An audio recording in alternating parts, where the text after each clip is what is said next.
CM పదవికి ఎవరు అర్హులన్న question అందరిలోనూ మొదలైంది. మీ అభిప్రాయం ఏంటి? పవన్ కళ్యాణ్ గారు. పవన్ కళ్యాణ్ గారు ఎందుకంటారు? ఎందుకంటే ఆయనగా కొద్దిగా ఇప్పుడు అనుభవం ఉంది, చేసిన అనుభవం. నేను పర్సనల్గా ఫీల్ అయ్యేది పవన్ కళ్యాణ్ గారు. అంటే ఎట్లా అని అంటే మీరు సినిమాల పరంగానే అంటారా? ఈ 2 ఏళ్లలో పరిపాలన? ఈ సినిమాల పరంగానే కాదు, పరిపాలన కూడా చూసుకున్నాం.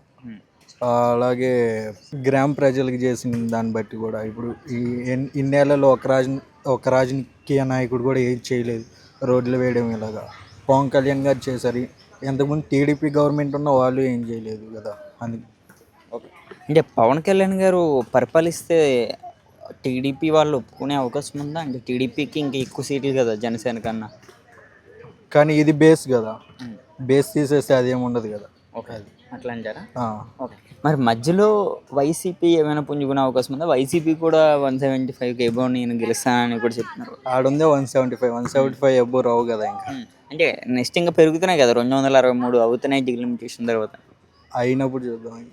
ఓకే. పవన్ కళ్యాణ్ గారికి నారా లోకేష్ గారికి విషయానికి వస్తే ఒక 2 పాయింట్స్ చెప్తారా? ఆయనకి ఈయనకి ఉన్న డిఫరెన్స్ ఏంటన్నది? అంతే, నేను అంతగా అంటే గమనించలేదు. నా నా అభిప్రాయం చెప్పాను అంతే, పవన్ కళ్యాణ్ గారని. ఆయన అయితే అర్హులని అంటారు. నేను పవన్ కళ్యాణ్ గారిని అర్హులని నేను అనుకుంటాను. Thank you.